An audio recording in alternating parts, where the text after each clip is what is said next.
All sports, all plays. Yeah. All sports, all plays. All sports, all plays. 365, we're making up plays. You talking the game, get you through the days. We're high in the court, the dime in the lane. Variety topics, living the same. All presentation, sports information. Hitting the airways, taking the nation. All sport, all plays, like working your faces. Grace at the field, so tie the laces. All sports, all plays.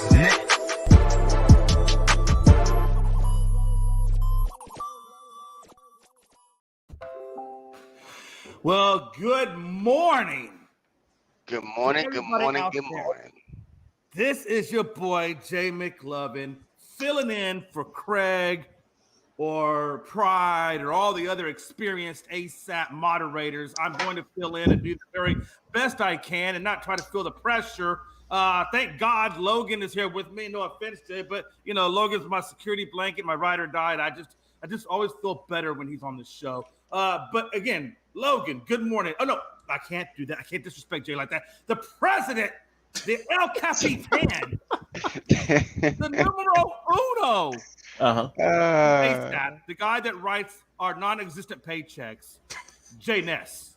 Sometimes, Jay, I mean, if you don't have orange juice in the morning, all you just need is a Jay McLovin show. And it's a great morning to wake up with, you know, great way to wake up. So, hey, Logan, since we were going to you anyways, how are you doing, Logan? Hey, doing good, man. Like you said, man, we don't need a caffeine hit in the morning. We need just a little bit of Jay McLovin sports talk. That's what gets us going. Not a whole lot, a little bit. Right. Just a little bit, yeah. You know, first thing is, real quick, you know, growing up, they called me Little Bit. The first grade teacher nicknamed me Little Bit because she knew all you need is just a little bit. Anything more than a little bit, you're screwed. Hey, let's talk a little bit about. I just want to talk about Serena for a second. Well, first of all, let me just say a little. We have Gary Greene from BetVegas. Correct. He will be joining with us shortly, so you don't want to miss out on that. It's going to be a good time. Yeah, and just to give them a little bit more insight, to those that don't know, BetVegas has been around since 1988. Gary Greene's been doing his thing professionally for a long time. He puts out a weekly sports magazine. So all you sports bettors out there, Gary is on top of it. If you want to make some money this season, you got to get the blue book. I'm telling you, you have to get the book. Gives you all your handicaps. Make sure you're on point with it. And he releases it every week up again, right before the start of the week. So that way you know everything that's just happened. If there's injuries, we keep them all updated, and you know, make your money, man. Don't be out here just watching and throwing your money into these apps and not getting anything in return. It looks bad on the taxes, anyways. Absolutely. Okay, man. Hey, we're gonna do these topics real quick. One of the big things, you know, that I've noticed, and again, I don't know if you guys watch tennis. I got to be honest with you, it's like golf. It's a little slow pace for me. My dad made me watch it on Sundays. I hated it. And until I could start watching football, things like that. We're talking about tennis, right? Yeah. Things like that. Listen, hold on. We cannot. Hold on. We Jay, cannot start like that. Jay, no, I'm going to. You know why? I'm going to give her props. Okay? You give her props. Jay, you look. Hold on. You the El Capitan, but right now, I'm El Capitan. So just hold on. Guys, I want to just tell you, man, Serena Williams, I just want to give her props, man. Look, this is her farewell tour. This is probably her last damn tournament you're ever going to get a chance to see this woman in. And she's made it to the second round. She's beaten some of the top seeds. She still has to go to the number one seed, but she is literally doing it. This could be her finest performance, her magnus opus, if you will. Logan, I mean, I'm going to go to you first, man. How crazy is it that Serena, at her age, I mean, look, this lady's playing in her 40s by now, or at least late 30s, early 40s, and she's kicking the crap out of these younger girls, man. What do you think? Yeah, I mean, it's looking, right, it's shaping up to be one of those storybook endings that we all see in the movies and on TV and whatnot, to where, you know, she gets her last final tournament in, goes for the championship, and hopefully wins it, right? We're all hoping for that. What a great story that would be. And like, you know, our guy Frankie was giving us play-by-play the other night, Jay, and he was saying, it's like, oh, it ain't looking good for her. She's down 3-1. She's putting herself in that lead, like he says, just to kind of get her going. And then through Will, just amazing performance. And I mean, being one of the best tennis players of all time, she came back, got that win against a really high ranked player. And she's got a lot of momentum continuing in this championship. And she's looking really good, though. Yeah, it's just amazing. It's like she found that inner fountain of youth, that inner superstar. And again, these are the elite players. The ones, the LeBron Jameses of the world, the Tiger Woods of the world. I mean, she's just at that level. Jay, I don't know if you follow tennis, but I mean, you got to admit, I mean, it's amazing the level at which she's playing at her age. Yeah, no, I mean, it's exciting as a Serena Williams fan, as a Venus Williams fan. Watching their career, watching them come up, watching them dominate the way they did. And then honestly, I felt like Serena kind of had a bad shake these last 4 or 5 years.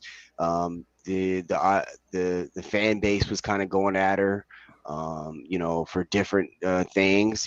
She had a couple of bad performances in a tournament or two, and they were slamming her on it. And it's great to see that, like you pointed out, with her age, and going back. Well, I'm not going to let you slide on that, Jay. Going back, you can't compare golf and tennis. There's no one at the age of golf, and Mickelson couldn't come out here and run side to side and do one volley.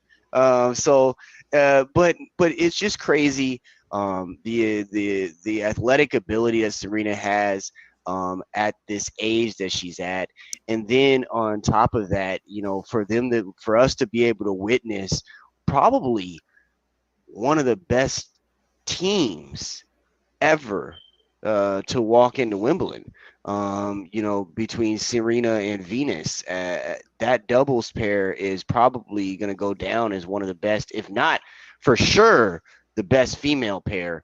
But it might go down as one of the best pairs in the history of tennis. And we are really watching, like you said, the farewell tour, and we're watching a legend walk away from the game right in front of us. So these are the times when you, as a fan of sports and really loving the product that you get to see, these are the times where you sit back and you just enjoy. Yeah, I definitely agree with Jay. I think he froze, but I definitely agree with what Jay is actually saying. I know Billie Jean King actually, in the interview when she won in round one, asked Serena, hey, are you going to still compete with your sister in the doubles, even though we know you're kind of walking away from, the singles side of things? And she kind of gave that smirk, that half smile, didn't really answer it, but kind of gave you enough of a cliffhanger to know that I still think we'll see a little bit of Serena with her sister in those doubles.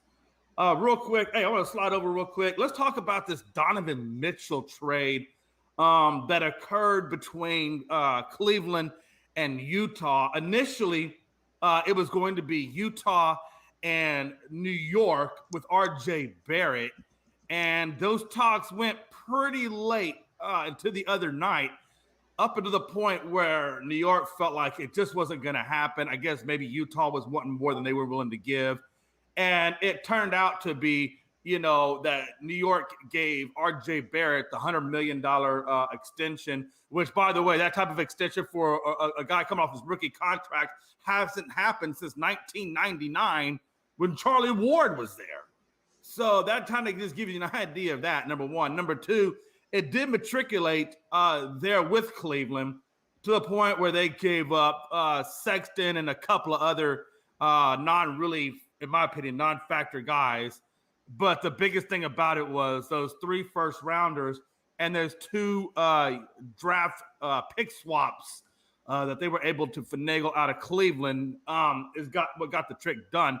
Logan, first of all, what was your thought process on the contract that RJ Barrett got? And secondly, what did you think of that trade that actually did occur between Cleveland and Utah? Well, as for the trade, or as for the contract extension that he got, glad for him. Like you said, it's been quite some time since the Knicks have done that to a player. Like you said, it's been over 20 years now. So it's been a minute. And RJ's had a pretty good career so far, right? Not superstar level, but it's not like he's unplayable, right? He's obviously one of the best players on the team. I know we all thought that Julius Randle would kind of take another big leap after he had that really good 2020 season, but he just didn't get it going this past year. But RJ's been consistent. You can say that. He's been a really good player so far. So I think he deserved that contract. And as for the rumors that the Knicks could have got him, I mean, the Knicks were being asked to give up a lot of their young core because there were multiple packages involved, some of them including RJ Barrett right before he signed that deal, Obi Toppin, and Mitchell Robinson. I mean, those are three of your young guys. Don't get me wrong, Donovan Mitchell's a great player, but I don't know how well it would have worked out if you would have got rid of those three guys, as well as whatever amount of draft picks they would have been asked to give up as well. Who else we could have known, man? The Knicks could have gotten that deal done, and they still wouldn't have made the playoffs this year just with the talent or lack thereof they have around them, just by giving up those three guys. Wow. And so I can see why they didn't get it done. And it doesn't surprise me. It's not like, to me, I don't think the Knicks blew it like we're seeing a lot of people say, because it's not, you're giving up Robinson, who's, he's about to get that big contract. It looks like he's got some good potential. RJ, obviously, before he signed, he was looking really good. And then, the Knicks the Knicks are valuing those draft picks right now, because it's not like they're in playoff contention. They need those picks to get better, because for whatever reason, Jay, the free agency, the lore that we've been hearing for years now of, all these big names want to play for the Knicks. They want to go to New York and play. I haven't seen it in years. It's been quite some time. And so I can see why the Knicks rejected the deal. And, as for Donovan Mitchell, he's moving on to a better team now. And I think it's going to be a really good time for him in the new scenery. It's going to really help him out. And as for Utah, I think this will really help speed up their rebuild process. Yeah, I definitely agree with you. And I think you're obviously, when you give up a guy of Donovan Mitchell's caliber, performance levels, and then you do got the 3 first rounders, you do got a couple pick swaps. That's at least 5 chances to try to recapture what you had in him. Of course, obviously they had the draft picks from help me out, Logan. What's his face? That they just sent to Minnesota. Gobert. Gobert, yeah. Man, I went brain dead for a second. So then you got draft picks from Gobert, which I think was 4. Then you got 3 from Donovan, not to mention the 2 pick swaps. So that's like literally 7 chances you got to capture, hopefully something equal to or better than what you had with those 2 guys, and hopefully maybe a couple of role players extra if you're lucky enough, right? Yeah, and because I remember we were talking about it, man, and there were some scenarios out there where Mitchell was demanding, what was it, like 8 first-round picks or something like that. I'm like, just absurd numbers. And I think he's a good player, but when I hear that, whenever the rumors were he wanted 6 to 8 draft picks or what have you, I don't think of Donovan Mitchell right off my head. I think of like LeBron James and people like that. Yeah, absolutely. Absolutely. Again, so I guess, it's going to take a little while to see that. On the flip side, you look at Cleveland, and they add Donovan Mitchell to a really good Evan Mobley. Mm-hmm. And then you got Love off the bench and so forth. We know that they made the play-in at the 9th seed last year. We know that they were probably, 9 games out of first. What is your expectation for Cleveland now that they've added Donovan to this rotation? What's the expectation now for them in the East? I expect a lot clearer playoff berth with a very good team with them, man. They have a good mix of young players and also some veterans as well. And that's kind of something that they couldn't really get going last year. They had mostly young players, right? And it was nice. It was good, but they didn't have that one kind of superstar there. I know Colin Sexton already got his contract extension with the Utah, which is glad for him. But Donovan Mitchell is a little bit better, right? We all know this. And if you add in, like you said, the Kevin Loves, who's a nice vet, who's actually still doing pretty good, putting up good numbers off the bench. You have Rubio there. You have Rondo. Is Rondo? No, Rondo's not. But Rubio, I know is. So you got some guys who, know what it takes to play some good playoff basketball, and also that youthful energy that some teams are just missing. That just spark that you need, that energy that you need late in the fourth quarter when your vets are tired, you need to put one of those guys in there. They have that now. And I think they're going to be a really good team this year. I'm not expecting a top finish. Like, I'm not expecting them to be top 3. But I could, honestly, Jay, I could see them maybe sliding in top 5 if everything goes up the plan. Yeah, it looks like their guards are going to be Mitchell and Garland. That's going to be good.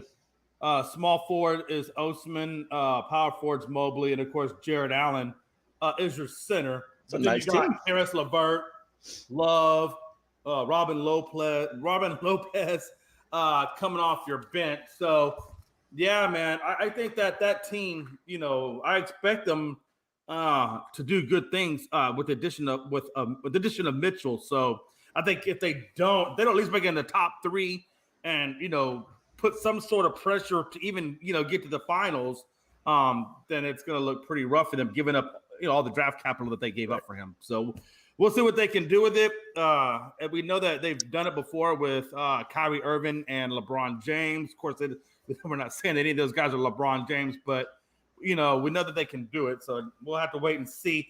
Real quick, turn it over to your boy, Strider. I hope I said his name right. Strider with the Mets. 16 with the Braves. I don't know why I said Mets. With the Braves. The mustache got 16 strikeouts. Yeah. What the hell? Great night, man. And 16. it was against the Rockies, and don't get me wrong, the Rockies aren't a good team right now. But you're supposed to have those type of performances against those kind of lower level teams, right? And just a really good night for him overall, man. Because like you said, the 16 strikeouts set a new record for Atlanta. And especially when you think of all the great pitchers that's been the Braves' history, this is the guy who's on top now. And I think too, Jay, this game maybe solidified his Rookie of the Year status right here, because he's putting up numbers that you haven't seen in quite some time in terms of strikeout rate, in terms of how often he gets guys to get the punch out. It's pretty outstanding, Jay. And I found a stat here. I sent to you guys the other night. Let me find it real quick. But it was talking about how many strikeouts he's had throughout his tenure so far and comparing them to some of the other game's greatest players. Now, granted, we all know Spencer hasn't had a full season like these other great players have. So here it is, Jay. The strikeout pace through about 115 innings pitched, which is what Strider has. So in 115 innings, Strider has 174 strikeouts. That's incredible. Nolan Ryan in 1973 had 130 and 115. Sandy Koufax in 65 had 131 and 115. And Randy Johnson in 01 had 171 and 115. All those guys had well over 300 strikeouts if they had a full season. Right. I mean, that's in recent memory, right? That's Max Scherzer level strikeouts. Yeah. And absolutely it is. It would not surprise me one bit if next season, with a full season under his belt, if we see him maybe go for that, just with the amount of swing and misses he's getting and just the nasty stuff he's got. And it was fun to watch, man. I had some friends who went to the game. They said it was just a beautiful performance, and it's looking good, man. It's looking real good over there. Yeah. Again, I looked at a couple of things that stuck out at me more than the 16 strikeouts. Which, by the way, first of all, to get the win against the Rockies, that is the expectation. Right. You get 16 strikeouts against any MLB team. Come on, that's hard. I don't care if it's the A's, the Rangers, whatever. That's a damn hard feat. The win isn't the hard thing, but the number of strikeouts is crazy. And then that's okay. So three things. Number one, that's the one thing. The second thing that pointed out at me was the fact that if you look around all of baseball, you don't see many people completing the full 9 innings. Yeah, you don't see that. And so the last thing that stuck out at me was not only did he complete a game, a full 9 innings, but he threw 106 pitches, which is, that's not a whole hell of a lot. When you consider 16 strikeouts, that's not a lot of pitches if you take that into consideration. The second thing is he ended it with 98-mile-an-hour fastball. I mean, come on. Like, Yeah. who is this guy? Is he taking some kind of growth hormone pills? Is he taking roids? I don't know. What is he doing, Logan? I wouldn't say that, Jay. I wouldn't say that. Also, he didn't finish the game. He went 8 innings. They had Jansen come and get the save. Okay, maybe I read that wrong. Okay. Now, he had 8 shutout innings, so that was nice, and they had Jansen going for the end. But yeah, and like you say, he did it on not that many pitches. Also, if this was, I think what 2J is, if this was an October game, right? If this was a playoff game, you would have kept him in there. But Jansen has been struggling recently, so they figured they'd throw him out there to kind of get him back in his groove, right? So I understand the move, and I would have loved to have seen him, go out there and see how many more he could get.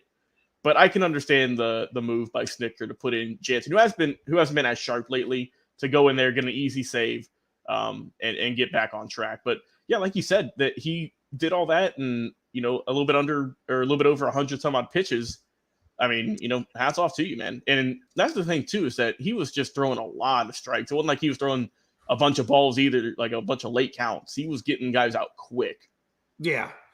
And again, you really don't want to go past 106. I mean, no pitcher should really go past 106 because you're really putting a lot of wear on that arm, and he's young. So, I mean.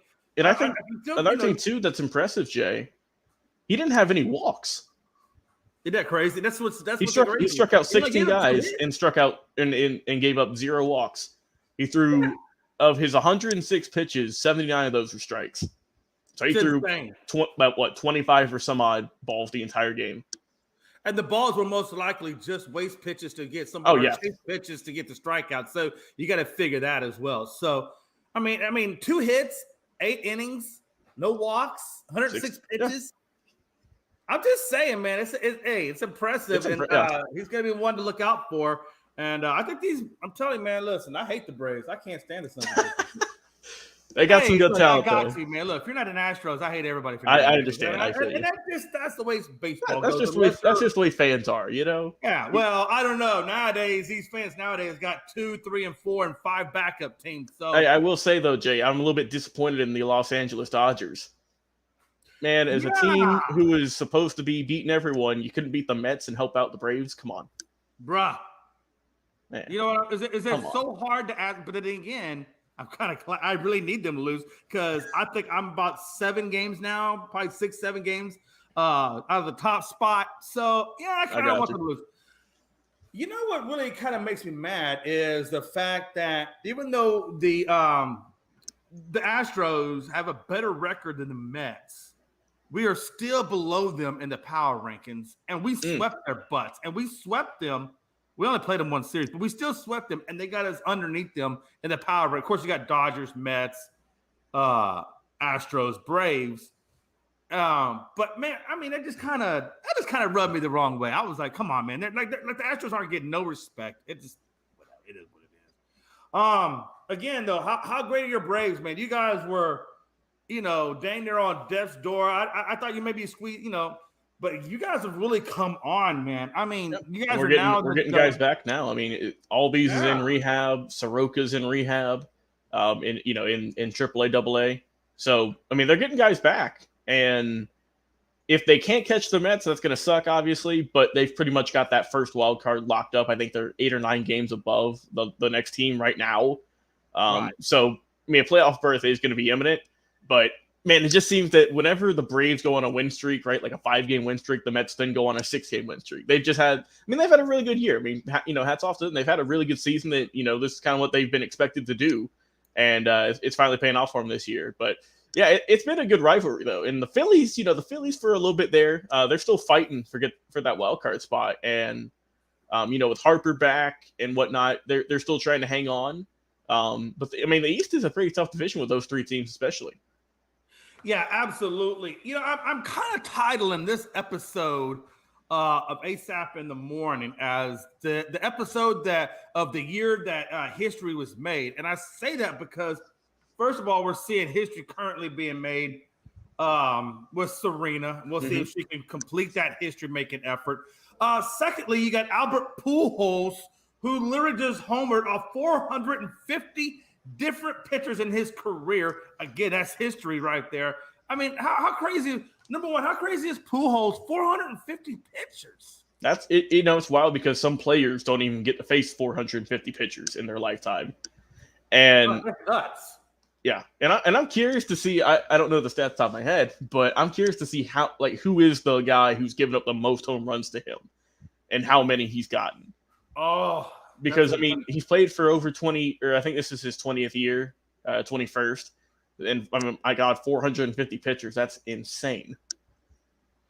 Yeah, absolutely. And then, of course, he's vastly approaching the 700 club, which he will then become the fourth elite member to join Aaron, Ruth, and Bonds. So, I mean, again, he has a chance to make double history. I guess that's just incredible to reach those feats, right? And right. So, and then you kind of turn it over and you look at Aaron Justice. Hopefully, he is steroid free. I think he's steroid free. If he is able to catch Roger Maris, which I think he's currently at like 51, 52. He got about 10 left, give or take. Yeah, so he's got about 9 or 10 left to go. If he's able to capture and eclipse 61 and get to 62, non-steroid use, I don't care what anybody says. I got him as a damn champion. But again, there's always going to be that asterisk because Bonds does hold it. Right. But how crazy is it for him to actually pass Maris, and they can actually say that Maris and Aaron Judge both did it non-steroid. I mean, yeah, that would be wild for Aaron. I mean, it's been a minute since we've seen someone hit 60. I think Stanton had 58, 59 a couple seasons ago. And that'd be great if he does, man. But it's going to be tough. It ain't going to be easy. And as long as he can stay healthy, I mean, he's got a good shot. He's got pretty much a whole month to do it. And I mean, if I'm him, I'm not one to get rested towards the end of the season, right? Because I mean, we see a lot of coaches put their star players, just rest them towards the end of the season, just so they don't get hurt going into October. If I'm Aaron Judge, I don't want that. I want to try and go for that record. Because absolutely, that would put him. I mean, don't get me wrong, he's a great player, but that would put him just a step even higher in terms of Yankees great players. If he were to tie or even pass that, or even get close, right? Oh, absolutely. And then if he does that, then the next thing he's got to do, he's got to get a championship, right? Because you can't be a Yankee great really if you can't get a championship. Oh no, you're absolutely you're right. I mean, you've got to have that championship on your resume. There's no doubt about it. Going back to your previous question, in case you are curious, according to Elias Sports, the pitcher that Pujols has the most career home runs off of is, drumroll, Ryan Dempster. Oh, well, okay. Ryan Dempster, yeah. Who is taken deep 8 times. So 8 home runs. Ah, okay, wow. Okay, only 8. Yeah. 8 home runs to Ryan Dempster. So if you're wondering who Pujols out of that 450. It's good for trivia night. Yeah, man. It's Ryan Dempster. And of course, the last history-making thing that I wanted to kind of bring up was Roy McIlroy got his name on the FedEx Cup for a 3rd time. And that is the most times a person has had their name on the FedEx Cup. Tiger got it twice. And I think Mickelson got it twice. But they have not gotten it 3. And McIlroy joined that company and was able to get it on there a 3rd time. So that was a 3rd history-making moment of this year as we are currently here. Yeah, I mean, just a great feat. And, just another one that kind of snuck up on people maybe who aren't too involved in golf, like I know me and you are. And you just kind of look at it like, wow, he's got more than all those names you just mentioned who were being looked at as all-time greats. And, Rory's been a great player for quite some time. And it's nice to see that he's got that now. And it just goes to show just how good he's been for quite some time now. Yeah. The last thing I wanted to talk about in the baseball world before we switch to some other things is Kershaw, as you know, is now back in the rotation. He's checked off some early rust in a somewhat efficient outing. What do you think about Kershaw going forward? Do you think he is able to get back to the dominant? And do you think he's going to play get back to where he was at and add to that World Series run that they're on? It's going to be interesting, man, because the for the long time, the whole narrative was that in the postseason, he couldn't get it done. But then, we saw whenever they won the championship, he looked pretty good. And I just don't know which form of him we're going to get, because for so many years, we just saw, just him not playing up to the potential, pitching to the potential that we know he can be. And that's, an all-time great. Right. And I don't know which version we're going to get. I really don't. Because, like you said, he's getting older. It's not like he's doing horrible or nothing. But I think that, if he doesn't look so hot coming out the gate, maybe they could put him in a bullpen, Jay. Maybe they could throw someone in there and put him in like a long reliever type situation. And maybe that could work. I mean, I always go back to think of John Smoltz, right? He started off. Yeah. Mm-hmm. He was a good starting pitcher. They put him as a closer role for a little bit, and he was great there. And then, maybe that could be the move. But honestly, I think if he is gonna play good, if he's gonna be what they expect him to be, this injury wasn't really too much of an issue, then obviously throw him in the rotation, have him pitch every 5 days, and see what he can do. So. It's going to be, like I said, the big test, though, is what he's going to do in October. That's the big thing for me. Yeah, absolutely. Again, as Logan mentioned earlier, they did drop the game to the Mets 5-3. Kershaw gave them 1 hit, 1 earned run, while walking 3 batters and striking out 6. It's not a bad interesting. Night. He really, out of the 5 innings that he pitched, it was that first inning that just got him, which, I kind of understand because, again, there's no simulation for real-time experience, right? So the first inning, if that's the only inning that he struggled on, which he basically gave up. So he allowed a hit. He walked 3, one of which was the run, was brought home the first run for the Mets. Yeah. And then Kershaw walked, and then Kershaw, it was like his 7th. It looks like his 7th walk-in run of his career since 2015. Oh, wow. So again, man, hey, look, he had a terrible first inning, but if that's the only rough inning he has going forward, or if that gets him back in the groove, I think the Dodgers will take this loss because let's be honest, their lead is still pretty fine. well cemented. They got nothing to worry about. Yeah, that they can if that's what it takes to get him back in the rotation, like you said, Logan, if it really can produce in October for them, then I don't think the Dodgers really give a damn. No, and I mean, like you said too, is that first inning, and I mean, you're facing a really good Mets lineup. Don't get us wrong, and he just had some control issues. I mean, obviously he hasn't pitched in a little while, and he's going to be a little bit rusty. But I want to focus more on the other innings he had, the other four or 5 innings he had when he looked really good.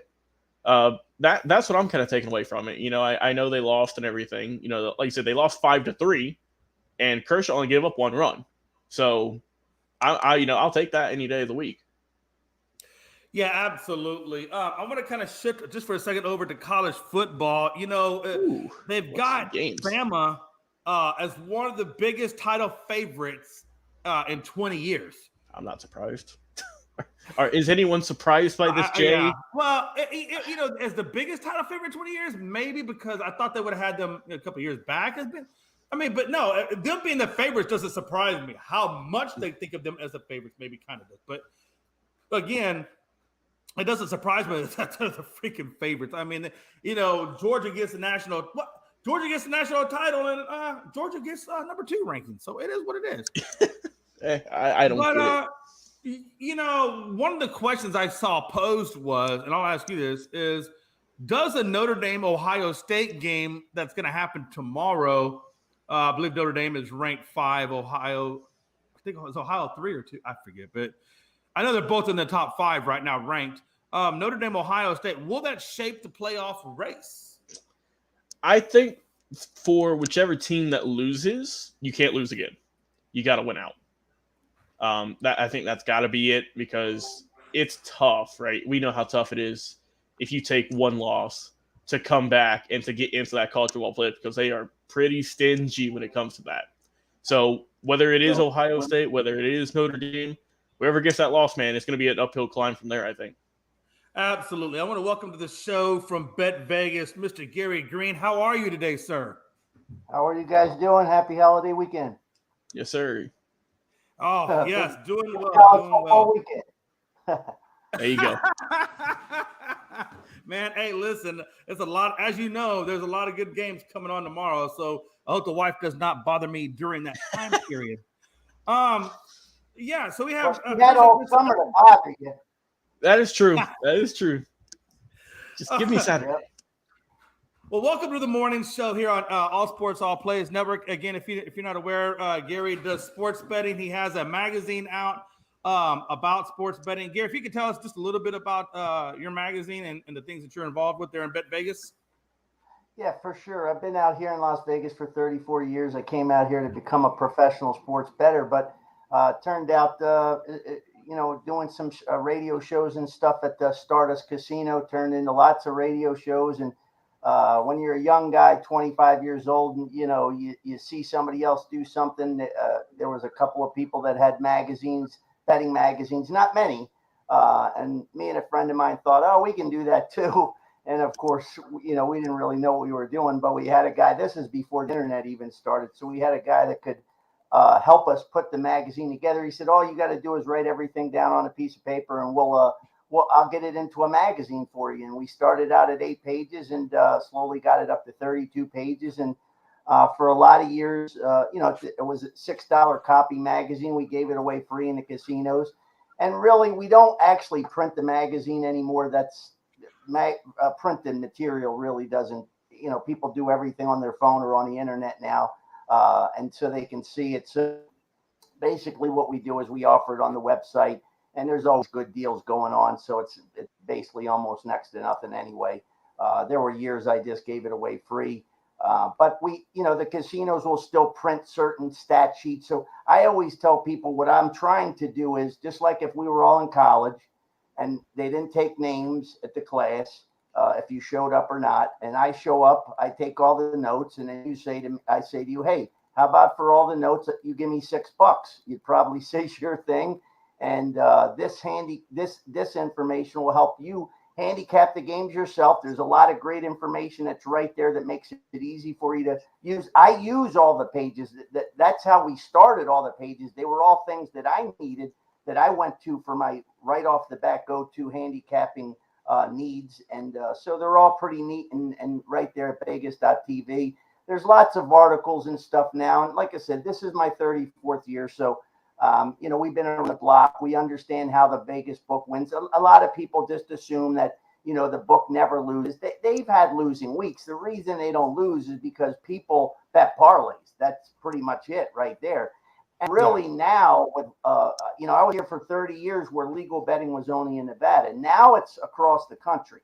So now we have 30 states just about that are legal. So guess what? That means that's 30 times the people betting. Heck, I'm from New Jersey. If they had legal betting 33 years ago, I probably wouldn't have moved. I'm glad I did because I'm not a big guy that likes winter. But the idea is that New York, New Jersey, Pennsylvania have basically already passed the handle that Nevada does, which is, 90% of Nevada's handle is Las Vegas, and the rest is up in Reno. But the point is that now they're making betting so accessible to everybody, and it's legal. Before, for 30 years, if you didn't live in Nevada and you said, where do I bet? I'd say, well, you'd have to bet in the offshore books in the Costa Ricas or wherever they're at and take your chances. But now you can pretty much, over half the country bet legally. But the problem is that this is going to cost a lot of people everything because they are allowing way too many bets. That they're pushing it.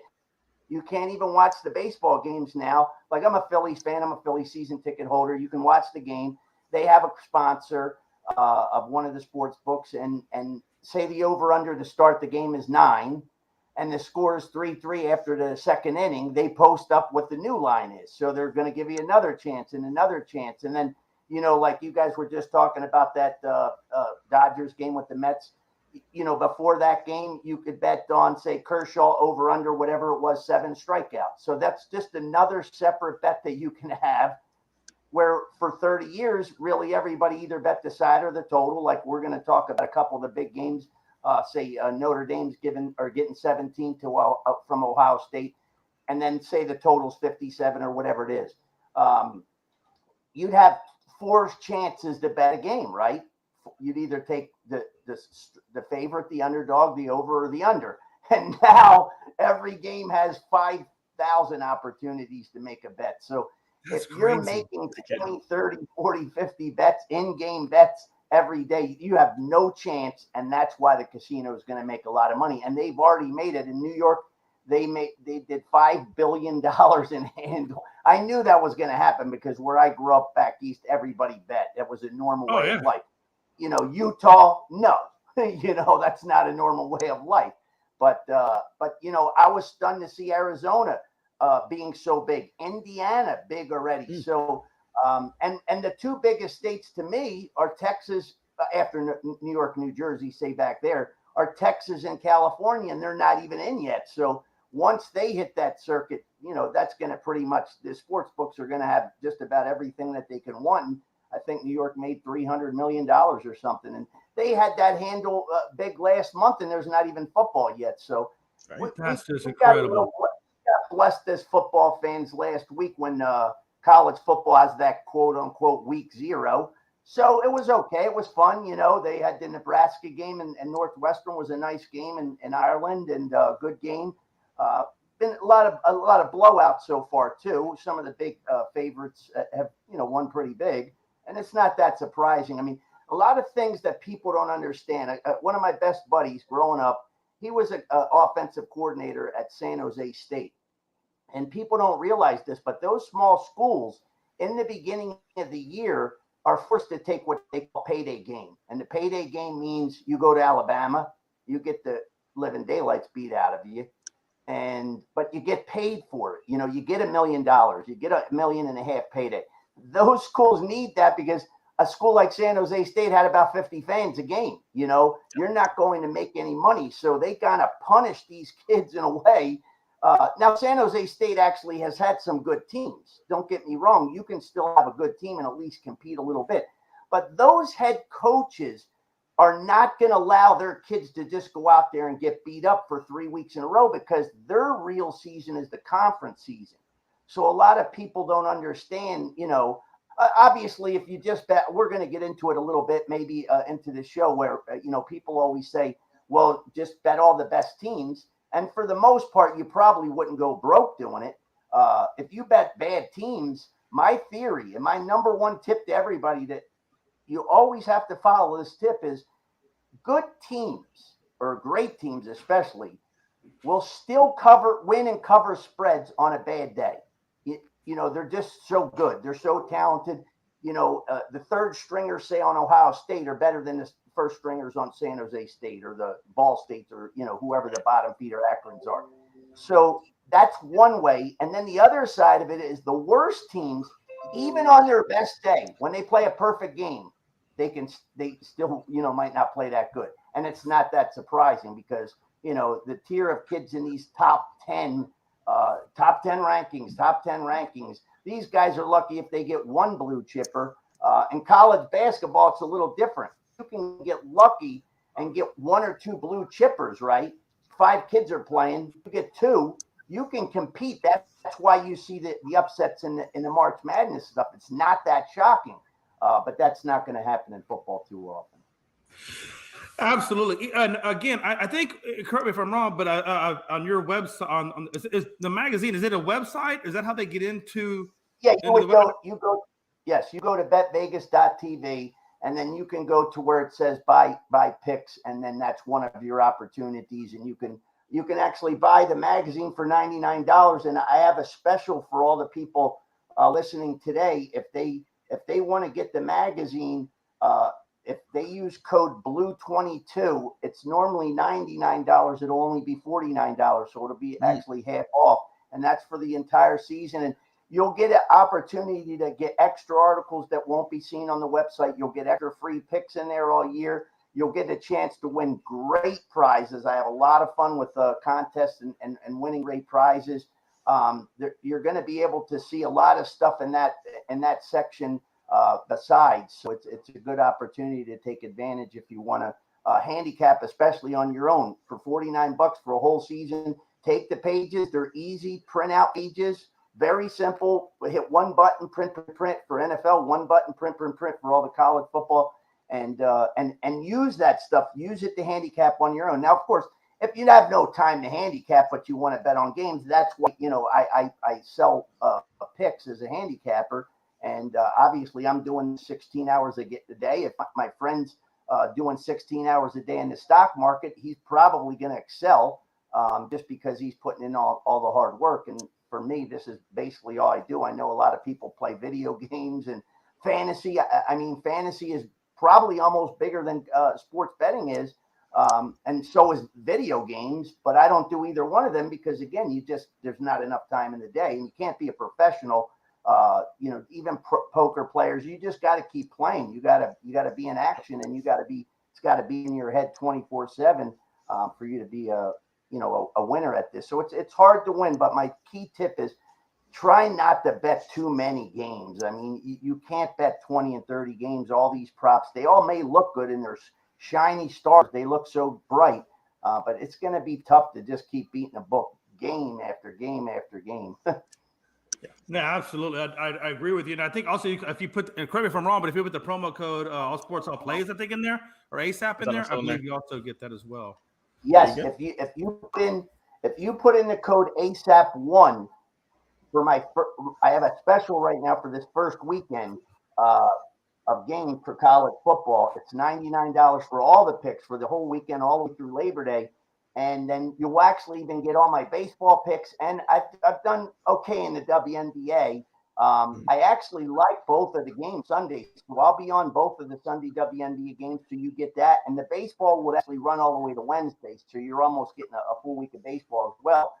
But if you put ASAP1, when you're choosing that 1 week $99 special for my picks, it will only end up being $49. So you'll actually get half off on that. So you could get my whole weekend plays this weekend for $49. Now, we did have our winning streak. I thought we were going to pull off our second time where we were able to start a season 10-0. We did that many years ago, and we were 7-0, and I had Purdue plus 3.5, and it went back and forth. And at home, Purdue on a night game, I says, man, the first game of the year, we're getting good value. And for the most part, it was a tough loss, but you got to give credit to Penn State. They went down when they had to. One drive to go. That's all they had. They had to get a touchdown. They pulled it off, and they were able to end up winning by 4. So, but we're off to a great start, 7-1. And, to be honest with you, the first week is always the toughest. You're trying to feel out teams, and so many new head coaches, especially 30 new head coaches. That's just insane. That's almost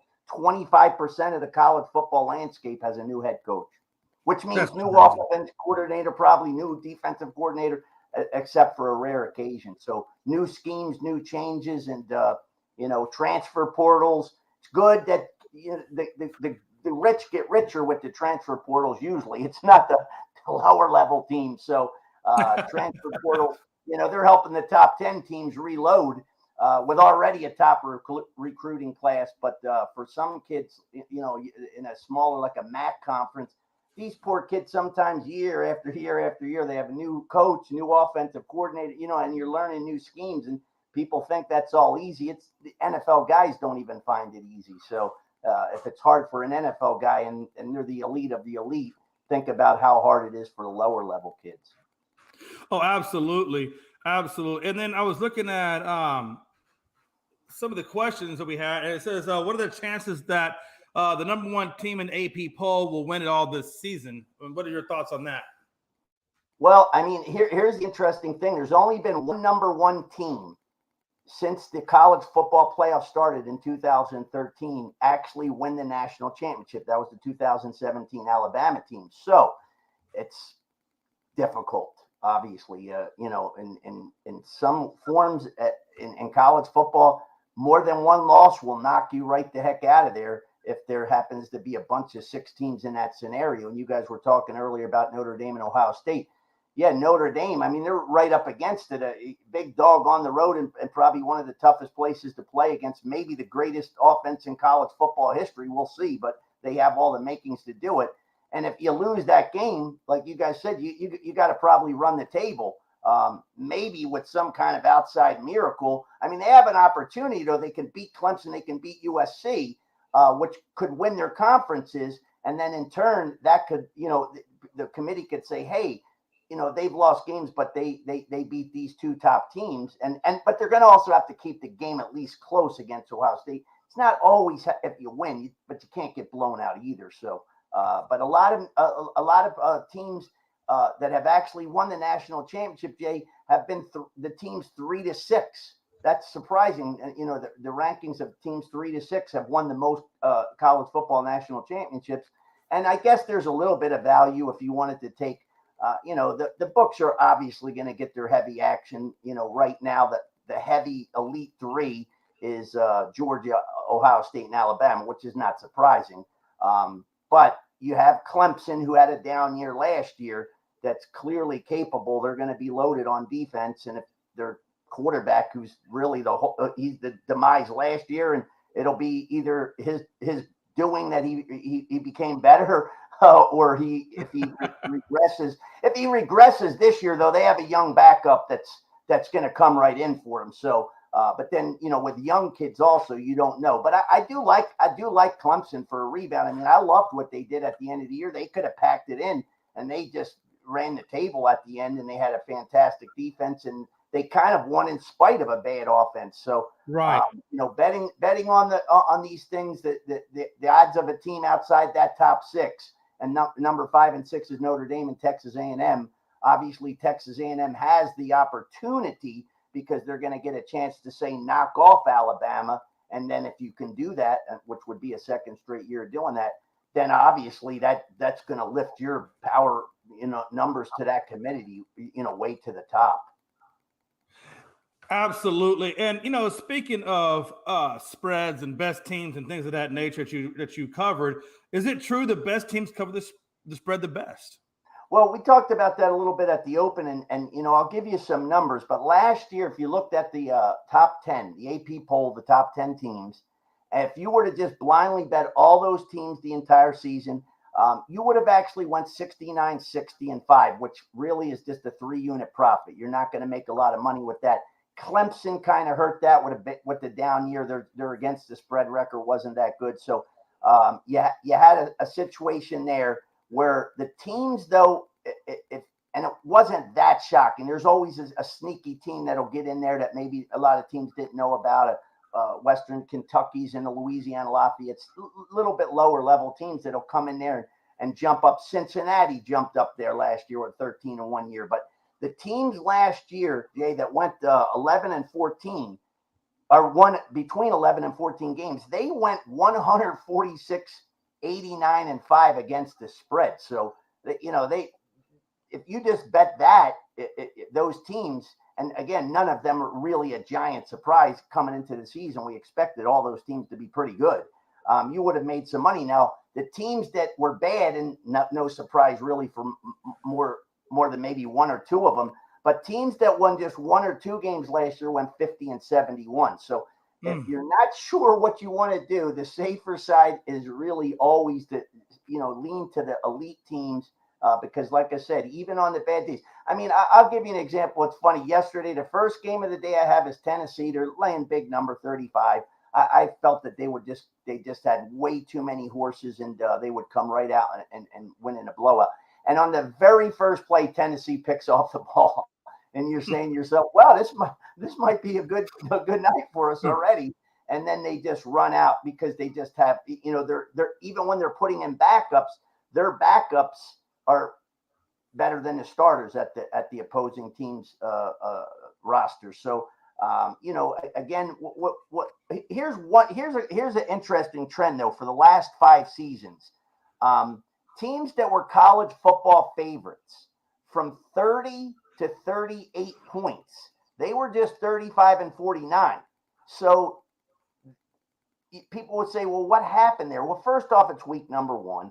They only have 15 practices now, so that's something that you have to take into consideration. But then you also look at the fact that some of those teams play at times a cupcake, what they call it, Dick Vitale, use that name, Cupcake City or whatever. But they're playing a cupcake. They're getting a freebie for the most part. They may have a really tough game the next week. So you have to remember, you're not just betting on this week. you're betting on next week too, because that good coach of a good team is not really going to want to show anything. Now, in Tennessee's case last night, no matter what they did, they just kept putting in backups, and they just kept bombing. The other team had no chance. So that was a wire blow up. But when there's a little bit where you would perceive as a letdown, it's not really so much a letdown. It's that the head coach may not be showing his full hand. So you're betting a number that's high, and you're not getting value back because that guy's not stupid. He's trying to get his guys out, get the win, get out of there. If you're going to look at teams, you might want to bet the first half. And that's why it's interesting about Alabama. Alabama in the first half, the last 4 years, is 36-18 against the spread. Now, they're not bad, 32-21 with the full game. But you see the little discrepancy there because they're going to pull those guys at the halftime.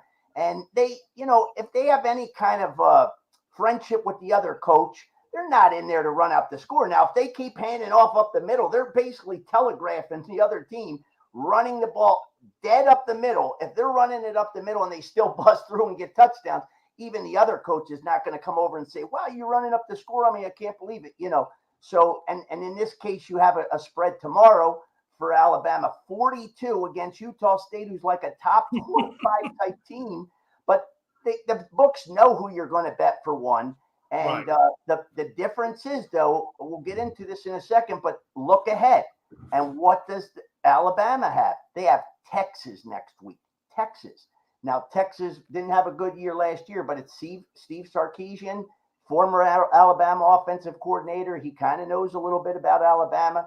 So, again, you don't want to show too much of your hand. Now, they could their third stringers could, score at will here. Because what's really funny is Connecticut last week, they were almost able to give Utah State a run for their money, and they're winning 14-0, and they lose their quarterback and their top running back. And you're just like, oh, what a shame, because you wish you could have seen that game play out. And they hung in there. So Utah State couldn't beat a rebuilding, brand new head coach, average, probably bottom 15 team. They had to struggle for everything, anything you can see this weekend.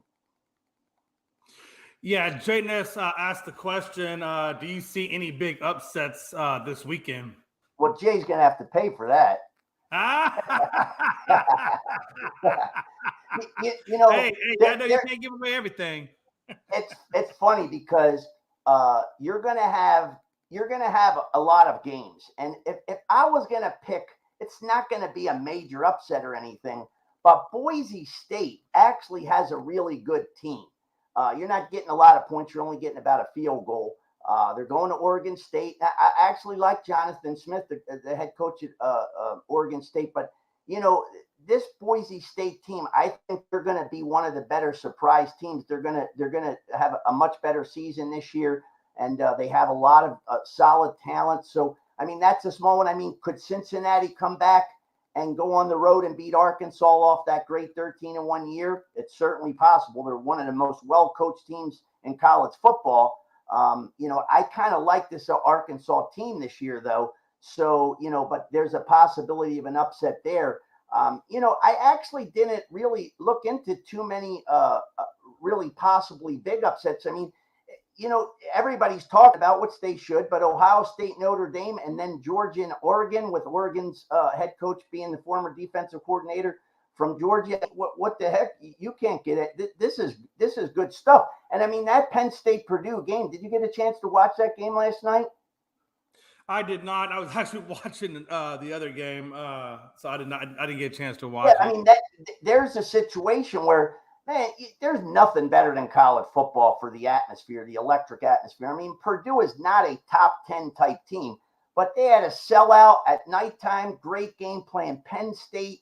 They were really both evenly matched. For the most part, Pittsburgh, West Virginia, even though Pittsburgh comes away with the win, there were times where West Virginia was actually dominating for the most part Pittsburgh. And then all of a sudden you get a tip ball and an interception and return for a touchdown, and bam, the game just switches. And that happens a lot in momentum games, especially on the road. And I was surprised again that, that Purdue at home, that was the best week that they could have played Penn State right off the bat. And they had a little bit of a sluggish first half, and then they played pretty well in the second half, but couldn't make the big plays. And that's the difference of whether or not you're going to have a big season. For Penn State, that's a gigantic win. They didn't really play that good, and they got a win. And then if you're Purdue, you're just scratching your head because you're like, wow, we just let that big game get away from us. And for teams in the Big Ten, you have Michigan, you have Wisconsin, you have Ohio State. So Michigan State, you already have, some pretty elite programs. Can't be throwing away the close games. You got to win them close games. Oh, no, I absolutely 100% agree with you on that as well. Sleepers, who are your football sleeper teams to watch? Okay, I'll give you my three sleeper teams. And my first one's a team that really nobody's talking about. And that's the kind of teams I like to take a shot at because you're going to get extra point value because nobody's really looking at it. Now, it's not going to happen in the first week, but what's going to happen here is you have a Maryland team that they have Tua Tagovailoa's brother, Talia, the quarterback, and he's really good. He really is good. They get a great set of receivers in there. I used to use this line when I was a younger guy. These words would come up all the time in college football, and mostly from teams like Miami or Florida. But speed kills, and if you got the speed and the other team ain't got it, you're just blowing by. Little screen passes could turn into 60, 70-yard touchdowns. Where other lower ranked teams that don't have that speed, they got to grind, have everything working. This Maryland team wins. It's only 5.5, and I really have Team Penn for a good season. Their head coach is in his fourth year. Everybody knows the systems. Again, I really like the offense. I don't know how great the defense will really be, but I think the offense has the capabilities to score 30 points every week. That means you have a possibility to win. And give it some of these better in the Big Ten, but over 5.5. That Maryland team is my number one sleeper. My number two, it's not that it's a sleeper because it's a top 10, but it's Oklahoma. And trust me, all you hear about is USC, USC, USC. You don't really hear Oklahoma. You hear Lincoln Riley like as if he was some god. He lost 2 games every year. He was not a god. He had a loaded team, and he lost 2 games every year. So Oklahoma, to me, the best hire in college football of those 30 head coaches. There were 18 last year, 30 this year. Best head coach hire, Brent Venables. He could have had a job for years and years and years. He stayed at Clemson, and, we can all see what he's done there. He's going to go to Oklahoma. What's their one little weakness? It's been the defense. He will clear that up quickly. This guy's a genius. In-game changes, nobody better in the business on the defensive side of the ball. So if you can help out that side of the ball, this team, Oklahoma, has a quarterback, okay? This quarterback is, to me, one of my favorite quarterbacks in college football. And I truly believe that this kid has an opportunity and this offense to really light up the scoreboard and have a really surprising season to the point where they could knock off everybody.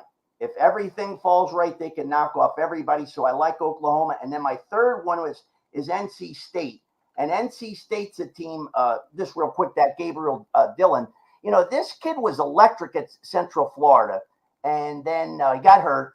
And people just quickly forget about guys. New guys come in, but I think that this kid's an elite passer, and I think that team's going to have a big year. And then the same thing for NC State, North Carolina State Wolfpack, quarterback Leary. This is a team that's loaded, absolutely loaded on defense. I mean, top 5 possibly team on defense. You got a top 5 defense, and you got a quarterback that's this veteran and this good. He's got a superior wide receiver group. I really think that this team had to feel its oats for the last couple of years. I think that this team's going to have a good season. Their over-under season total wins is only 8.5, Jay, 8.5. And what's funny about this is this team is likely to be favored in every game Their one hard, tough road game will be at Clemson, which they will be an underdog, no doubt about that. But the fact is, if you're the favorite in all your games all year long, 8.5, I need 9 wins. I can lose 3 games. I think North Carolina State's another team that's going to have a really talked about strong season, and I see them working their way right into the top 10 and staying there for the entire year. Very nice. Very nice. Jay Ness had a question as well. He says, how do you feel about the Pac-12 once USC departs? Well, I'm a UCLA guy. Let's see, where's my hat? See my hat right there, UCLA? I do. I'm a UCLA guy. I'm not happy about this. It's just getting to be where we're going to have 3 loaded conferences and then all the rest are just going to be garbage. I honestly think that's going to make for much tougher handicapping. But, if USC leaves, it's supposed to be UCLA and USC. I think UCLA is getting second thoughts. They're the premier Pac-12 team, Pac-10, now Pac-12, but forever. They're basically one of the, most storied schools ever. And to leave, I get the money. It's crazy money. If USC leaves, then, I guess if UCLA stays, that's going to be great. I'm curious to see how this USC team, I see everybody loving them, everybody picking their quarterback, possible Heisman. This Lincoln Riley, he's the greatest. He's a god. He's going to go in there. His team won 4 games last year. Their defense sucked. And I don't know how much better the defense is. Yes, they're going to score points on offense, but they did that last year. And they were giving up 40 points and 35 points. And, that's how you're just opening the door if your defense is poor. In the Pac-12, you have other legitimate teams that can score some points. Washington's going to be better. Oregon State's going to have a decent team. So you have teams in the Pac-12 that could give USC trouble. But, if they leave, I guess who knows, maybe they pull in somebody else eventually to sneak in there from another lower tier league. The BYU's, Notre Dame obviously is always just sitting back waiting for the best deal that they can make. And I liked it when Notre Dame was in the AAC for a couple, or ACC. They were in the ACC for a couple years. That gave it a little bit extra because it was really Clemson, right? You had Clemson just able to easily almost run the table in their league as long as they don't blow that first game of which they usually schedule somebody pretty good. If they get that game, they were probably going to be in the Final Four at the end because, if you're undefeated, and even if you have one loss, unless there's a big groupage of 6 people, you're still going to get in there. And that's why we saw Clemson in every year. Not that they didn't have great teams, because they really did. Right. But that's where I see that situation. I mean, it's unfortunate, but soon, like I said, we'll have SEC and Big Ten, and even the Big 12 is going to get hurt when they lose Texas and Oklahoma. So it's college football. It's all about the money. Oh, absolutely. Absolutely. The last question I think that the network had for you before we go on to the next topic of questions is, what is your favorite sport to handicap? For years, my top sport, my favorite was college basketball. And that's because there's a difference in football and college basketball. In football, the line maker has all week to see what happened, play it all out. In college basketball, like, how that line where they say life comes at you fast. Well, life comes at you fast as a bookmaker when you have football going on already, and then you have these college basketball games every night, 50, 60 games. They're not going to be able to keep up on all those games, and I was able to take advantage of them for many, many, many, many years, and that was always my favorite sport. I've never really done NBA other than playoffs for my season customers.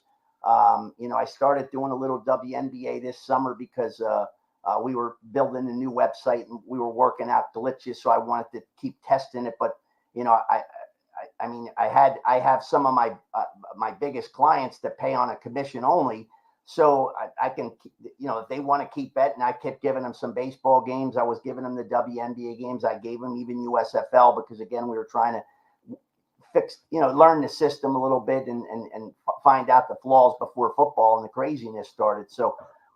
But college basketball won. It's very interesting. College football was 1A for a lot of years. And about 10 years ago, I would have a little trouble in NFL at times. and never had a real losing season, some close to break even ones, but the college would carry us. And then about 10 years ago, I said, I'm making a complete change. I changed my complete theory in every way I did handicapping for the NFL. And for the last 10 years, I'm probably the greatest NFL guy in the business. I almost even can't believe it at times, but we have just completely run the table for 10 years. So I guess people would say, oh, my regular customers say, oh, Gary, you think you're going to have another great season? Man, you're the greatest in NFL. And you're thinking, really, my number one is college football when it comes to those two. But obviously results do make a difference. But hopefully that, the college football last year, I couldn't break through. I couldn't get that 7-0, 6-1 week. And I just hovered until the last week of the regular season. I was one game ahead in college football. And then I had a good week. Then I had a good championship week. And then I ran the table on the Bulls. And at least the final outcome, if you look at it, it's a little bit deceiving because it wasn't that way. But the NFL just week after week after week just never hardly had a losing week. And out of 20 and just ran the table the whole year. So, we're hoping for that. We'll see what happens. New head coaches and stuff, new changes. Russell Wilson to Denver. You got changes every year. So I use the first week or two as feel out processes. But once I see everybody play a couple of times, get a chance to learn what these new schemes that these guys have. Because when I'm watching game tapes at 12, 1, 2, 3 in the morning every night, that's really where I'm picking up the little tidbits and the little things that I use to make the final selection. So, when it comes to NFL, look, college football, the elite teams obviously have the better offensive line, better defensive line. Until they match up against each other, you don't really know. Like, I'll give you an example. Last year, the question mark for Georgia, funny to hear this now, the question mark for Georgia coming into last year, they played Clemson opening day, was the secondary was a weak link. Weak link. Georgia won the national championship. Wasn't that weak, was it? So, going in, that was the talk, and the final score of that first week's game was, I think, 10-3. So it wasn't like that team came right out the gate. And I said, after one game, I said, well, this secondary is not that weak. And then the next week I was like, this secondary is not that weak. I think his defense is really going to be good. And it turns out that half the goddamn team went to the NFL in the draft. That's how good they were. So interesting what you will learn. But you'll learn. I actually personally learned the most in the first 2 weeks. Hey, Gary, tell us about your look ahead handicapping angle. Well, that's what I was saying earlier. Look ahead is so key because you want to look at when you're looking at a team and you say, okay, I'm ready. This is the team I want to bet. Look at who they play next week. Make sure, because I'll give you an example. Kentucky's at Florida next week. Okay. They're almost 17-point favorite tomorrow or Saturday. Yeah, tomorrow against Miami of Ohio. Again, do they want to show the whole hand? Probably not. So people be like, I can't believe they didn't beat that team. Well, if that ends up being the case, that's why. Mississippi State's got at Arizona next week, but they're home to Memphis this week. So the game this week is so big because it's a revenge game. And so you have to play that into consideration. And next week would be the opposite. But Alabama's at Texas next week. Utah State, like we say, 42 points tomorrow. And South Carolina plays Arkansas, which is a big game. That recruiting is big. They're close to each other. And they play Georgia State. They're giving about 2 touchdowns. So when you're given a lot of points, look ahead is a little bit of a problem. If it was Boise State saying having their biggest rivalry game next week, it's a low spread. They're not looking ahead. They got to win this game. Winning the game when you're laying 42 is not that difference. Chris Gonzalez is asking, do you look ahead in the NFL as well? You look ahead a little bit. You know what I mean? The NFL is a much different animal, not even close as far as college football, because, the NFL, look, there might be bad teams, but they have elite players at certain positions. Okay. that's why it's not that shocking to see even the worst team. Look, last year, the Tennessees, the Indianapolis Colts in the end of the season couldn't beat the worst team in the league. It's not as surprising, but you do want to look ahead because, if there's a huge game, if somebody's got Tampa Bay next week, somebody pretty good, and this week they're playing, say, the Jaguars, of course that you got to be careful of that because they're going to do the same thing. They're not going to show their hand either. They're not going to pull out anything they got, any trick in the bags coming next week. So you're not getting that benefit this week if you're making that bet. But, again, you have to still, bet accordingly to the game. But it's much bigger in college football, I think, than it is in the NFL. Yeah, absolutely. Again, I know you kind of touched briefly at the beginning of the show on the Notre Dame and Ohio, as well as the Oregon and Georgia game that's going to be on tomorrow. What are your thoughts on those two big games a little bit deeper? Yeah, you got again, Ohio State 17-point. The total is 59. You got number 5 versus number 2. Can't get any better than that. In my power ratings, I have Notre Dame 85. I have Ohio State 98. So that's a difference of 13 points. So now you're laying that extra 4, but you can easily give the Ohio State home field as 4 points for an advantage. I mean, 100,000+ people are going to be there. They didn't play good their last home opener. Last year, as like 2-touchdown favorite to Oregon, they get beat straight up. So, they have that on their plate. They lost to Michigan, which is a bad taste. They did rebound in the bowl game, but you have a situation where the spread on this game, guys, -17 is the third largest point spread of any 2 top 5 teams playing each other. So that shows you how insane. All the talk obviously is Ohio State, 3 guys, any one of them could win the Heisman, quarterback, running back, wide receiver. Again, I told you earlier, possibly that this could turn into being as good as the offense was last year, and 2 guys got drafted in the first round. This offense could be better than last year. You have a kid quarterback, and it's got more experience. You got a good offensive line. Both of these teams have good offensive line and defensive line. So that's where Notre Dame has a little chance to match up. The difference for Notre Dame, brand new quarterback, brand new running back, number 1 quarterback, number 1 running back, number 1 wide receiver. So they got probably the best tight end in college football, and Mayer, so that's good. That's a positive. But both teams return 8 starters, so they're even in that spot. But for Ohio State, the reason they struggled some last year is the defense wasn't up to par. What do? Boy, you're elite. You're out of there. You ain't up to par. You're fired. They bring in Jim Knowles, who was the defensive coordinator for Oklahoma State. Fantastic hire. The guy was the number 3 defense last year in all of college football. This guy knows what he's doing. And it's interesting because Oklahoma State played Notre Dame in the bowl game. So Knowles knows kind of what Freeman's going to do. Freeman has a little idea, which is an advantage for Freeman too. When you have a brand new quarterback, I don't think this kid's the best. When you're dual threats, that's nice. But if your threat is more of the runner and not the passer, if you're going against an elite team, how are you going to come back when you start falling behind? You're going to have to pass. And, if you're not a normal in a groove passing guy, it's a lot tougher situation. So you have offensive line is solid for this Ohio State or for the Notre Dame team, but their All-American center may not play. So you want to make sure if he's playing. That could be a gigantic loss. On defense, Notre Dame has a new defensive coordinator, Al Golden, who's been around for 100 years. I think he's 100 years old. They got 7 starters returning. They got a nice transfer safety. This Brandon Joseph's going to be a nice safety. He's going to help the back end that they lost. Kyle Hamilton, who was the best safety I've seen in 10 years in college football. So you're at least doing some decent work there, replacing there. The secondary for Notre Dame, we said this about Georgia last year. We'll find out quickly. That's the weak link.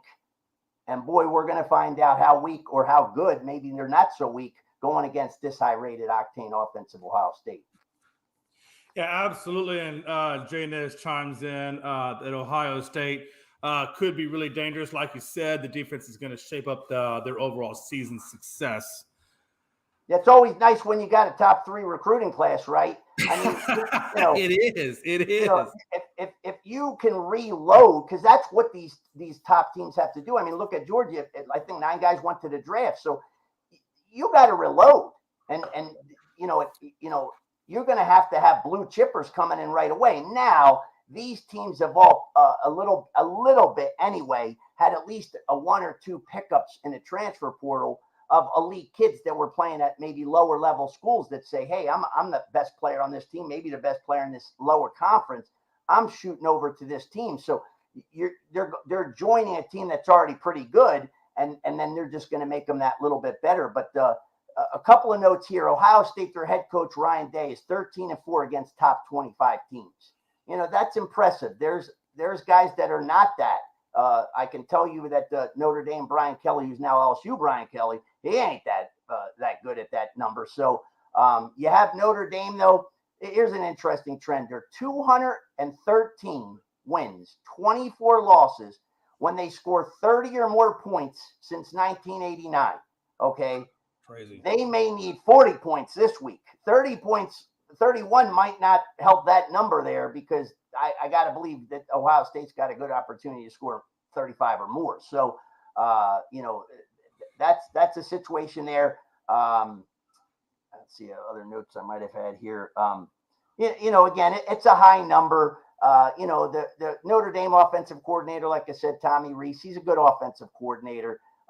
You know, how quickly can he get this new unit to mesh together? We'll see. You know, I think he wishes that he had an opportunity to play Ohio State after they won their last 3 openers by 50, because there could be a letdown. There ain't going to be no letdown for Ohio State.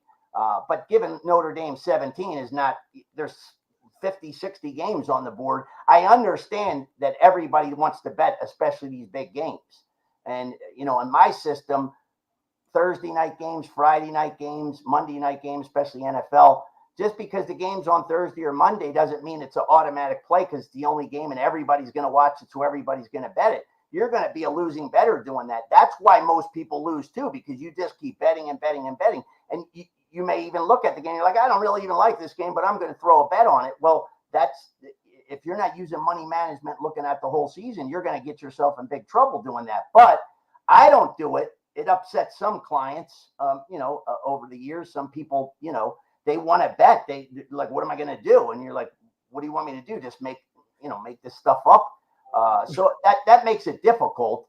But you know, when it comes to betting, you should be just taking games that you absolutely love. Now, I rate every game 1 unit or 1.5, 2 or 2.5.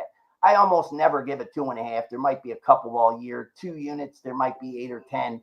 Most of the plays you want to bet the same. If you're a guy betting out there, bet the same on every game. And that doesn't mean, like right now, I had a guy last night, brand new customer, and he called me after we were 6-0. It looked like we had a chance to be 8-0. So he was a little bit like, whoa, man, dude, we're going to be 8-0. This is the most exciting time of my life. And his first thing was, should we start betting more tomorrow? And he was like a $330 bettor. And I told him right off the bat, $330 every game.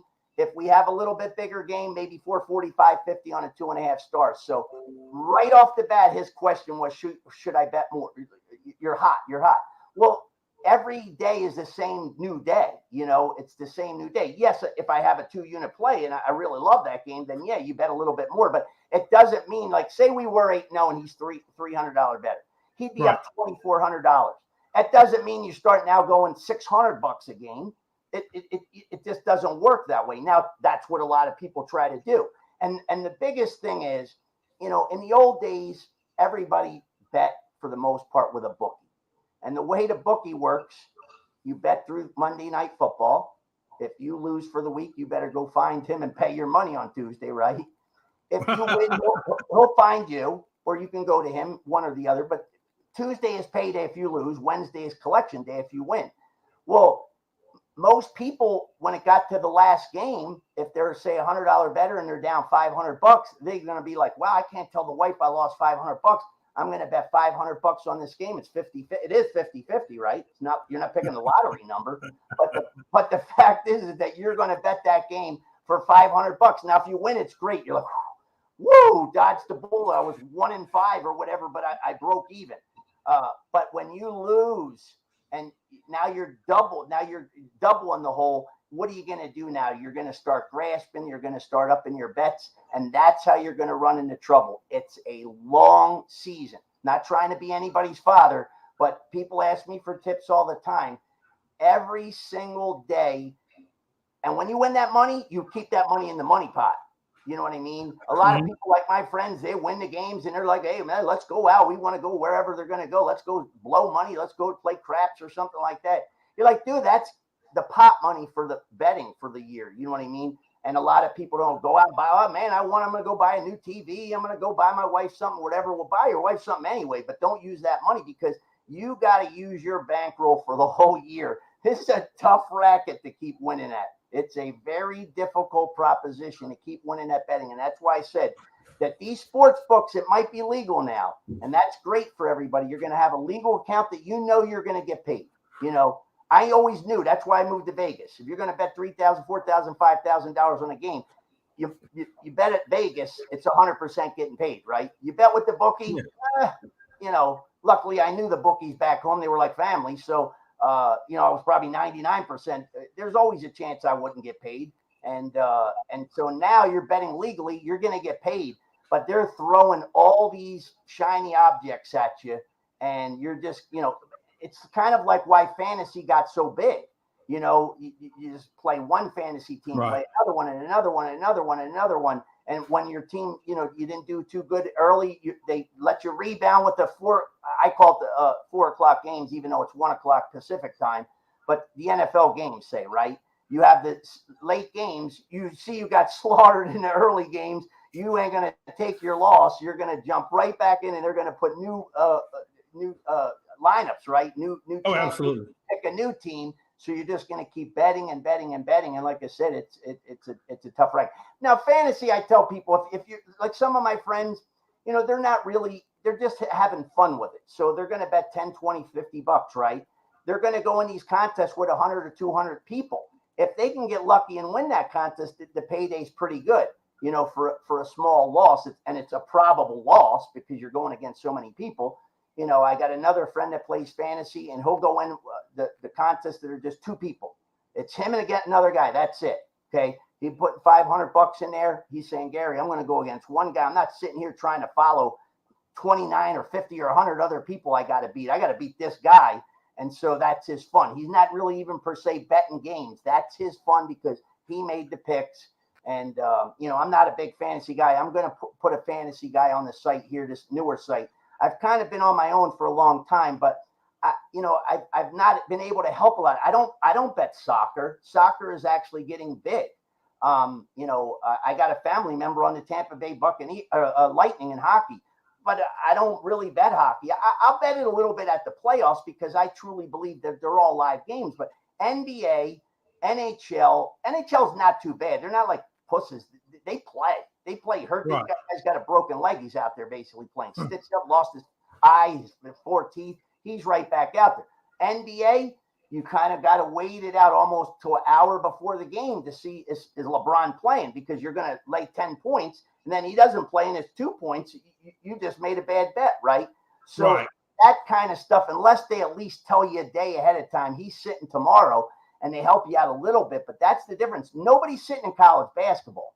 You know what I mean? The guy's not, oh, young man, you take a little break today. You don't have to play because we're playing lowly, whoever, you know, a lowly team in say the ACC Duke. You take off today. That's never happening. Never. They play every single game.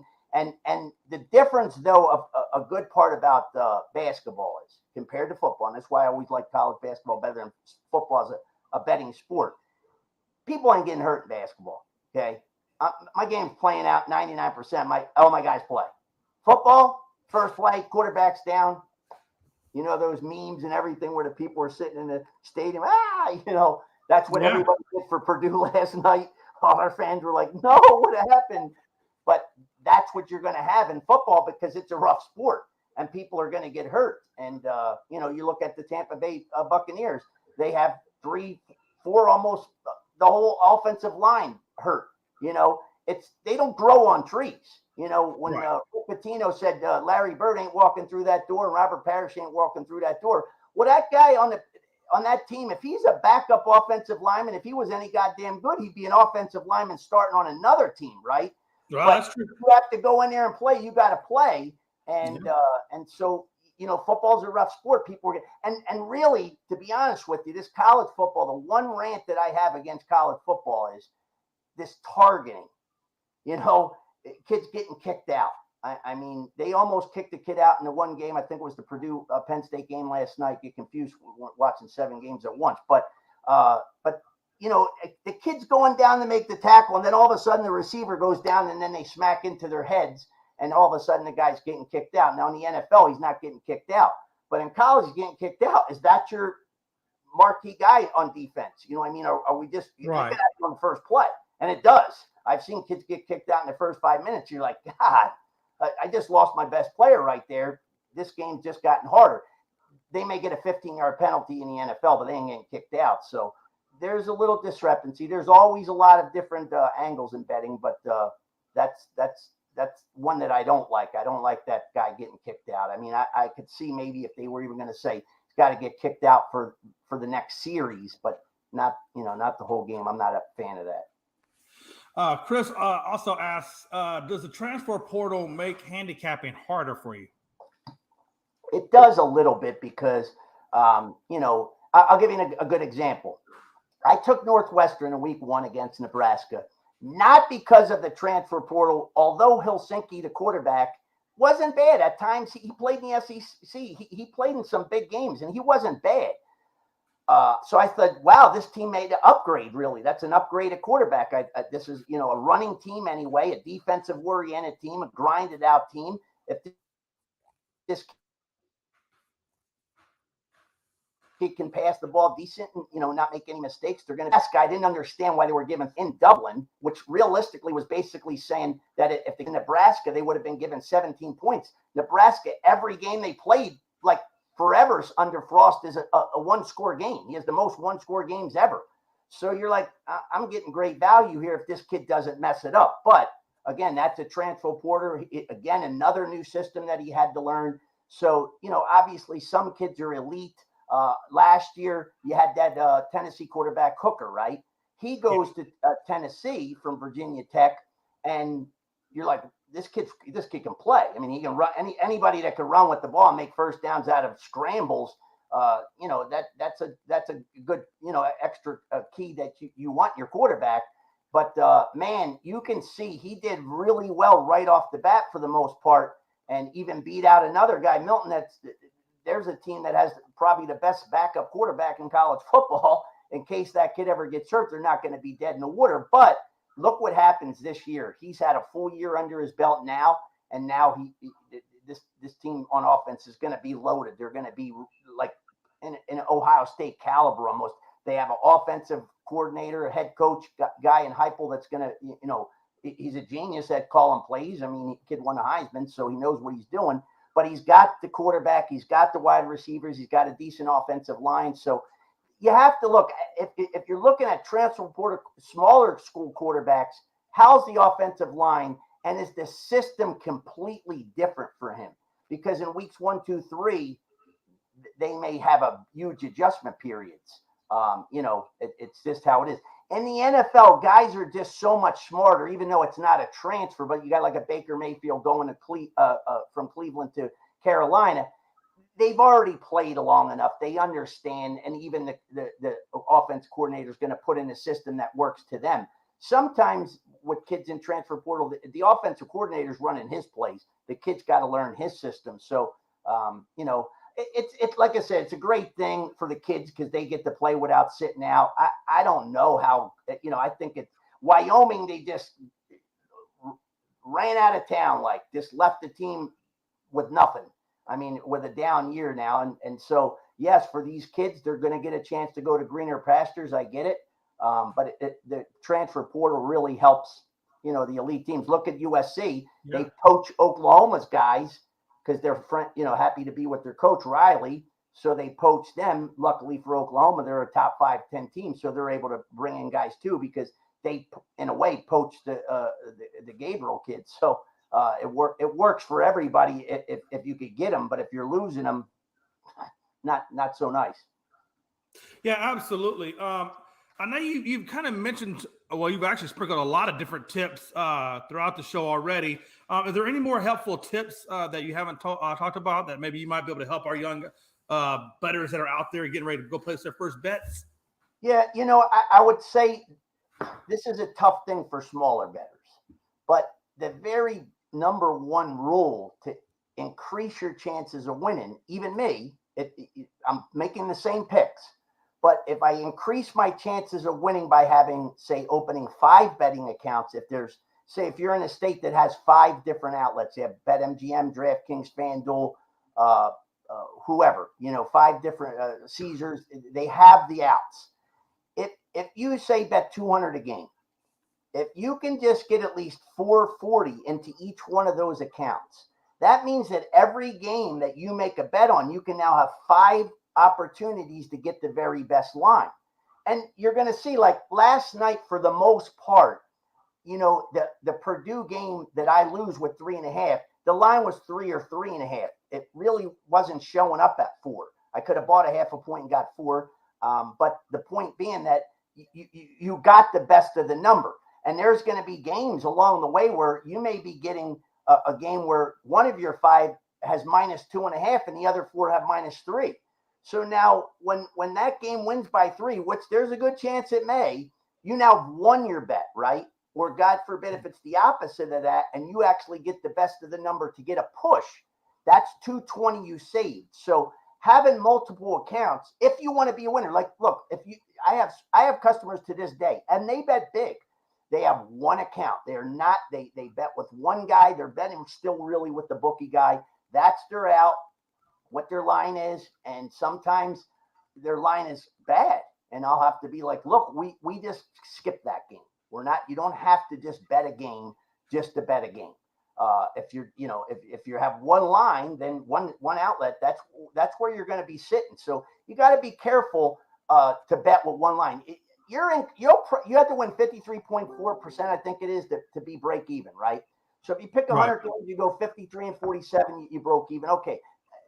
There's people that buy my picks that if they went that, they would be like, man, thank you, this is the greatest season because they didn't lose any money. Okay, they've always won, but if that's literally what they tell me. Look, if you could just get breaking even, my wife will.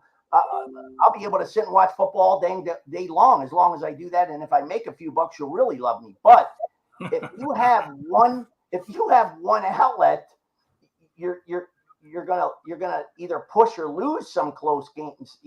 Where you could have pushed or won those games. So that's the most important factor. And then, like I said, we talked about it a little bit ago, but the money management. Don't fool yourself. I know everybody thinks they're great. My favorite thing in life was when, do you remember when Moneymaker won in poker? The big tournament out here. So yeah. I've always played poker my whole life, but again, you can't get into other things like that in my head. In the summer, I could maybe do it for a little bit because I've been off in the summer for most of my career. But the bottom line is, as soon as he won, every Tom, Dick, and Harry out there was like, man, I could do this, right? Because he was just a novice player. He just kind of got lucky for the most part. He did. So it's the same thing with sports betting. My funny thing is everybody's got this system covered. This is my year. And it's like Dallas Cowboy fans. This is my year. And I have to say that because I'm a Redskins fan. But you know how people do that, right? It's my year.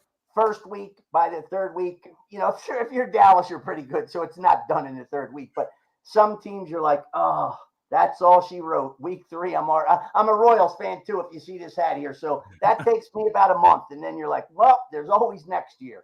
But when you're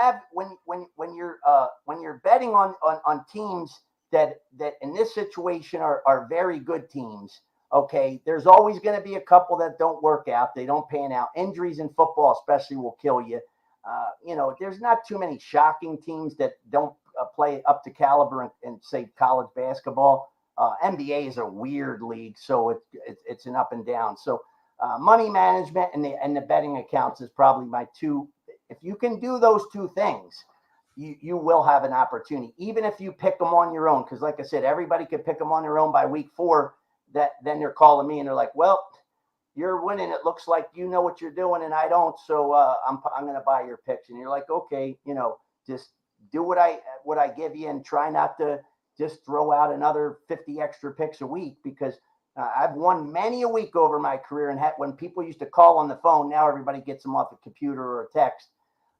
Some people still call, but when everybody used to call, and guys, you could be 9-1 for the weekend, and they're calling for the Monday night game. You're like, hey, hello, and they say who it is, and you're like, hey man, how you doing? I'm all upbeat. I just had a big week, and you're like, oh, terrible, and you're like, what do you mean? Tough weekend, and you're like, we went 9-1, and they're like, yeah, I know, but I bet another 14 games, and I lost 13 of them, so that's what's good. And that happened before prop bets. So that's why when I see these prop bets and all these betting shows now, that's the other big thing to be careful. This would be my tip. You got a show on ESPN, okay? Last year, the girl was a sideline reporter. Now she's an expert, one of the top expert handicappers in the country. What? That'd be like me being, I make peanut butter and jelly good and pasta good. And all of a sudden, a cooking show calls me and they just put me on and they're like, yeah, this Gary Greene, he's a top chef.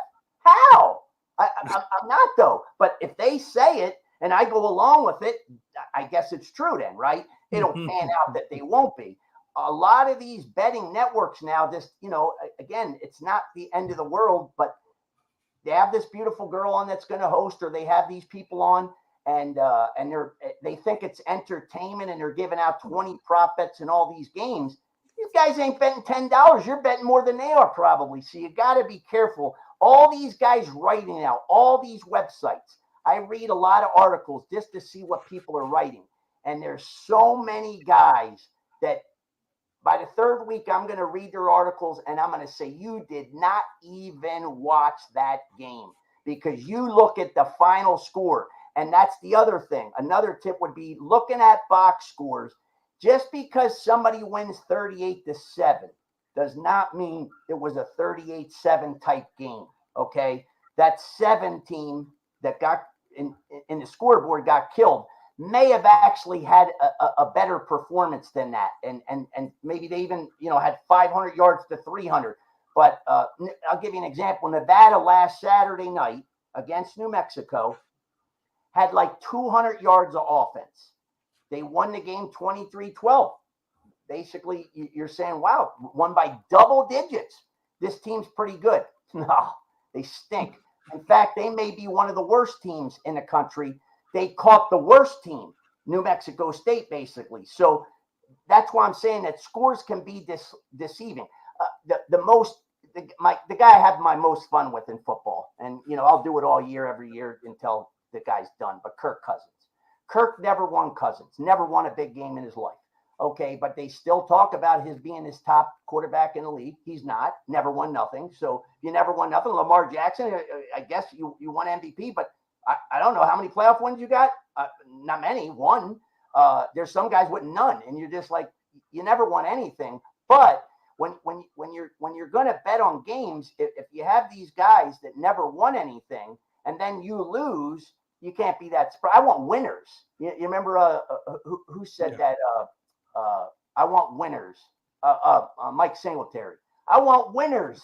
Okay, I want winners too, because winners win me money. Losers don't. And a guy like Kirk Cousins, you look at the final box score and you'll be like, oh, he threw for 320 yards. But follow box scores in the first half too. See what the yardage is. So when he's way behind and he's getting prevent defenses and he's knocking in yardage, they still lose by 10 points, but he gets 320 yards and 3 touchdowns. He's actually got great receivers, so he should be pretty good. There's a lot of other guys that are on lower level teams that wish they had that wide receiver group, but that's why I say that scores can be deceiving too. So sometimes you got to be inside and I'll tell you what, if you don't do that, come to the site every week, betvegas.tv. I do it. I do it for you. I will show articles that say deceiving box scores. I will do the work for you. I'm going to do all the homework for you. If you want to bet on your own, if you just don't want to do any work, like kid doesn't want to go to college where you're not going to learn anything. You're not getting a degree. You're not, you're not going to go. You're not going to learn. You got to learn.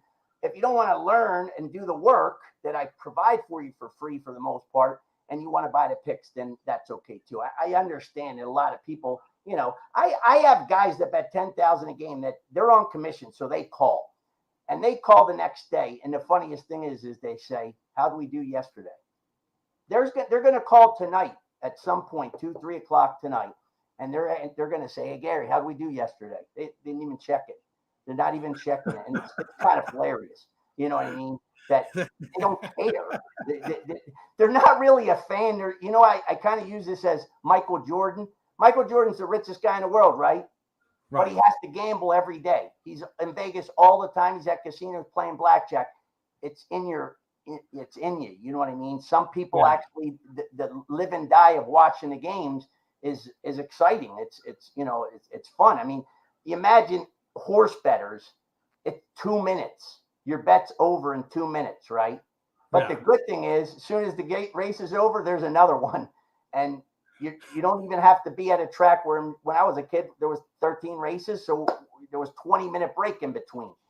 When you're in all these casinos now because of the simulcast, there's another race going probably off in 2 minutes. If you go quick enough, you could get into action again and again. But that's why nobody wants that sport either. That's a tough racket, that horse racing. Man, the horse racing was always, I went to a couple of times to the races and I learned real quick, no matter how many times I looked at that little, the little program they give you with all the little numbers in there and how many furlongs and what kind of medication the horses are on. And so I still was horrible at that. That's a tough. Listen, I've done that since I was about 15 years old. I had a horse track about 27 minutes from my house in New Jersey, freehold. And, we went every day.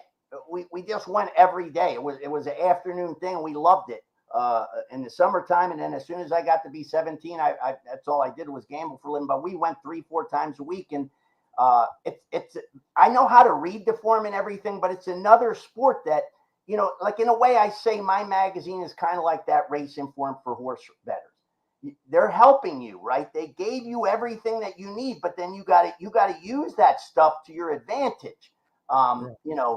My magazine is going to help you in a lot of ways, especially look back, like the 5-year histories on one of the pages. You can see, like last night, how Purdue or Penn State, who won the last 5 years. So you might want to look at that and say, hey, if this team A, say Purdue, won 4 years in a row or 5 years in a row, but this year they're down, Penn State's good. Those kids remember, like in a lot of rivalries, contests, the kids that have not won in 3 years that are on for 4 years, that's a big game. Like Michigan, those kids last year against Ohio State, they never beat them. They want to get one win under their belt. So,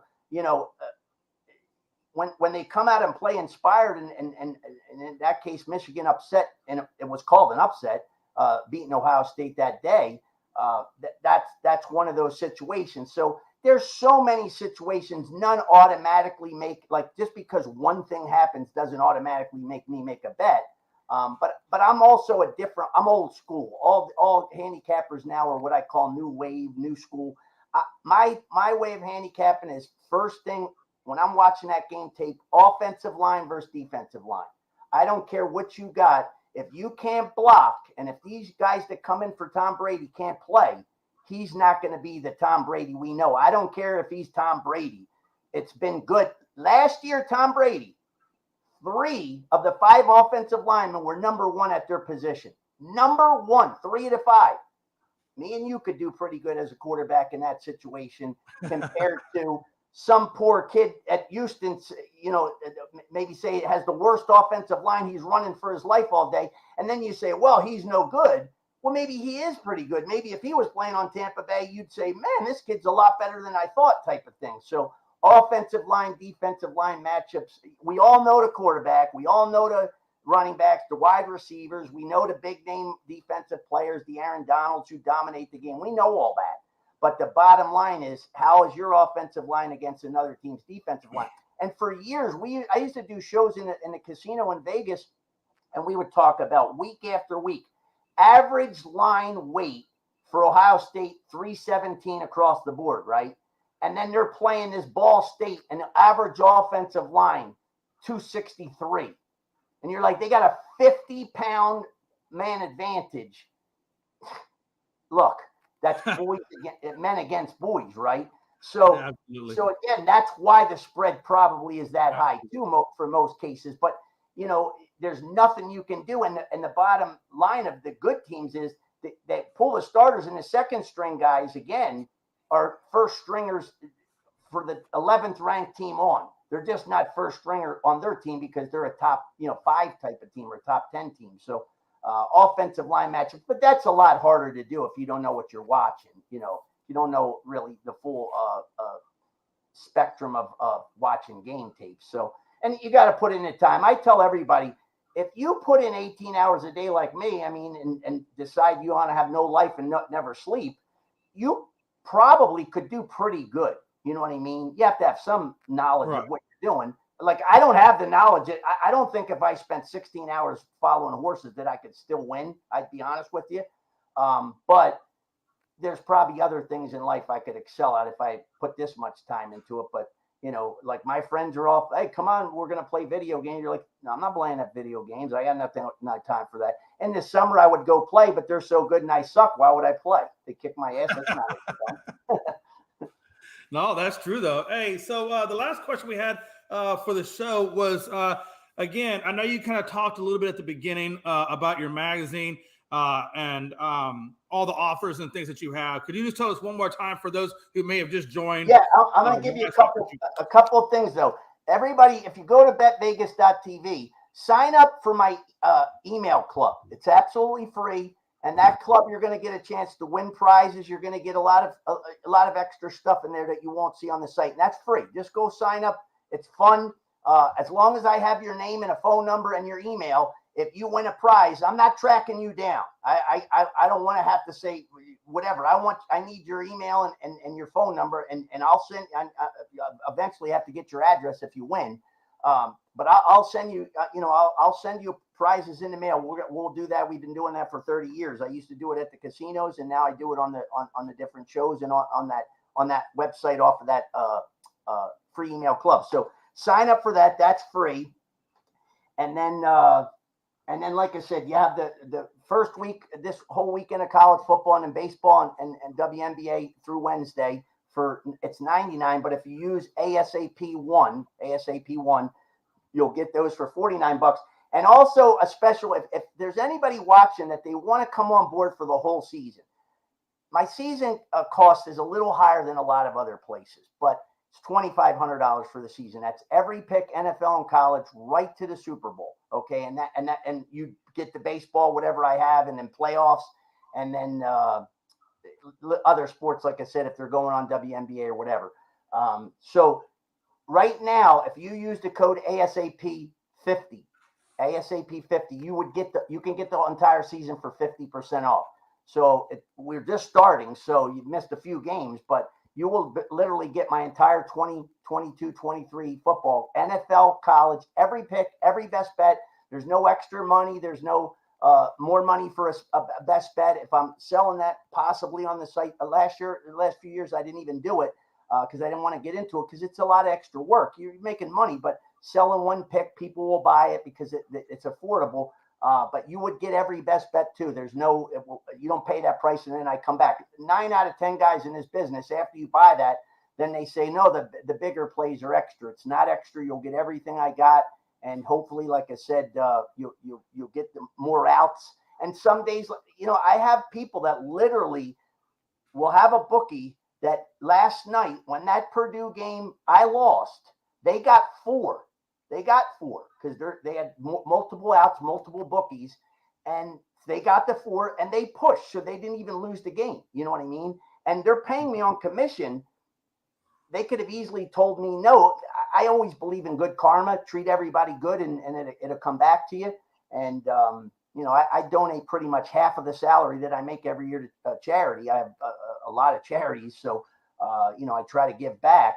But if you wanted to come on for the whole season, that would be the best time. But even if you want to just try this first week, it's $49.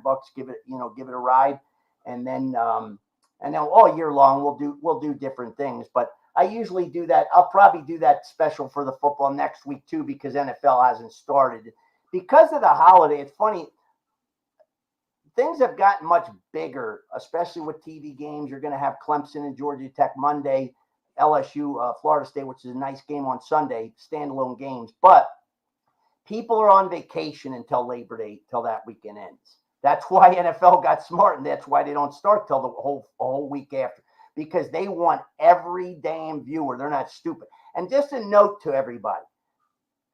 This is important because a lot of people might not realize this, but the Thursday night football games, the first week is going to be where you can get it. Mostly everybody's cable has the NFL Network, right? And Channel 3, or for me, it's Channel 3, NBC, right? Right. Well, week 2 on, Amazon bought that game. You're not getting that game on your TV unless you buy Amazon Prime, okay? So don't wait till the last second to where the game's coming on and you're like, where the hell's the game? You know, you're going to, and they're deking you almost with giving you the first game for free. You're still getting it. They'll probably pub it that night and you'll learn a little bit, but I'm trying to tell people, you know, you're going to have to go on and go through that process. And this NFL just sold out, just like baseball. I had to buy Peacock Network and, I forget the other two. I know one of the MLB, I think he has their own. That's automatic. You know, the DirecTV has been a monopoly for 30 years. You know, you can't get all the NFL games unless you have that. But like baseball, the Peacock, you know, I'm a Phillies fan, so Sunday morning you see and you're like, oh, this game's on Peacock. I can't even get it on the Major League Baseball package that I paid. So you're going to have to, and eventually you're going to have to pay that $5 to Peacock. You're going to have to pay it to the $14, I guess it is, to Amazon Prime. And there's one more. I don't know why it's leaving my head, but you're going to have to pay for these things if you want to watch everything. You know, for the most part, ESPN's pretty good. Even on the computer, the lower level games that you don't see on TV, they're on that ESPN3. But you know, most games are televised now, which is great. That's a big help to everybody. But they found a way. These, you know, I'm not happy about it because for the average Joe guy, you're just making it tougher and tougher on him, you know, just to watch games. And you know, you're gonna have to, if you want to watch Thursday night football this year all year, you're gonna have to have that Amazon Prime. So don't wait till the last minute because might even take a while to process. Just like DirecTV, when everybody waits till this NFL Sunday games come on an hour before. If you ever did that, you're not getting through. You're not getting them games. You're not getting hooked up in that. You got to do that days ahead of time. So don't delay. You'll be happy that you know, I told you. Yeah, absolutely. Absolutely. Again, Gary, we from NationWide Network, we appreciate you coming on. This is Gary Greene from BetVegas. Is there anything else you want to tell the viewers before we head out of here, Gary? No, just have a great season. Like I said, bet with your head. Don't over it. Don't bet what you can't afford to lose. And like I said, if you come to the website, betvegas.tv, it's also, I didn't do it yet. I have to transfer from my other site, but it's garywins.com too, which is kind of easy to remember. I think I have betvegas.tv.com too. So I got to look at all these things. We just did it this summer, but betvegas.tv, stop back all year. There's a free pick every day. Most midweek days is going to be baseball until the end of baseball. But we'll try to make you some money. Hopefully we can continue to keep, you know, beating the books and having a little fun with it, make some profit at the same time. But I enjoyed being on with you guys and appreciate it. Yes, sir. This is Jay McLovin. Again, that's Gary Greene from betvegas.tv. I encourage you to check him out. Get those picks. You'll probably be thankful for it. And if I can get $50 from the wife, Gary, I don't know, but I'm a damn sure try. I might be able to work something out with you. Bet, because I'm not smart enough to bet. So I'm going to have to come to somebody like you to help save my marriage. Yeah, and trust me, the wives love you if you win. So, you know, yeah, they got to win if you lose. You got to win first. But if you don't use money management, even when you win, you ain't going to win. You're going to find a way to give it all back. And that's why the casinos, people think that the casino is some genius guy that can't lose at games. They lose. There's a lot of big professionals that have beat them for many years. But the small guys, 17 parlays, it sounds great to bet $20 and you're going to win, $1,000. But the bottom line is it's tough enough to win one game. Going 7-0 in a same day is nearly impossible. So I wish I could do it. I may do it over the course of the season. I almost pulled it off here for 2 days, but it shows you it's not, it's not easy. Betting is not easy, and that just plays into the casino's hand. If you're betting big parlays, sounds good, but you're going to be a loser in the long run. There you have it, folks. Gary Greene again, Bet Vegas. Jay McLovin, ASAP in the morning. Don't forget to check out Unscripted Saturday evening, 8 p.m. Eastern Standard Time. And again, we're out of here. You guys have a good afternoon. Thanks, guys. Whole sports, all plays. Yeah. Whole sports, all plays. Whole sports, all plays. 365, we're making a plays. We're talking the game, get you through the days. We're high in the court, the dime in the lane. Variety, topics, living the same. All presentation, sports information. Hitting the airways, taking the nation.